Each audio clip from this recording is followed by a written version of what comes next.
Hi అండి, welcome to RPS sports channel. ముందుగా subscribe చేసుకున్న వాళ్ళందరికీ చాలా థ్యాంక్స్ అండి. సబ్స్క్రైబ్ చేసుకున్న వాళ్ళు ఉంటే ఇప్పుడే వెళ్ళి సబ్స్క్రైబ్ చేసుకోండి. భారత్ శ్రీలంక మధ్య 3 మ్యాచ్ల టీ20 సిరీస్లో మొదటి మ్యాచ్ జూలై 27 నుంచి ప్రారంభం కానుంది. పల్లకిల వేదికగా అన్ని మ్యాచ్లు జరగనున్నాయి. అయితే కోచ్గా గౌతమ్ గంభీర్, టీ20 కెప్టెన్గా సూర్యకుమార్ యాదవ్ బాధ్యతలను అందుకున్న తర్వాత భారత జట్టు ఆడే తొలి సిరీస్ ఇదే కావడంతో లంక పర్యటనపై అంచనాలు పెరిగిపోయాయి.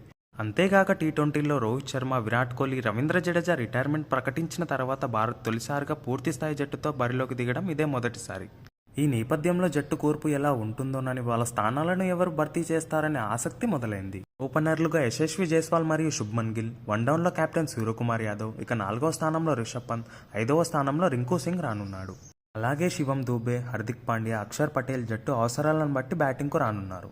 రవి బిష్నాయ్ మరియు అక్షర్ పటేల్ స్పిన్ బాధ్యతలను చూసుకోనున్నారు. పేసర్లుగా హర్షదీప్ సింగ్ మరియు మొహమ్మద్ సిరాజ్ ఉండనున్నారు.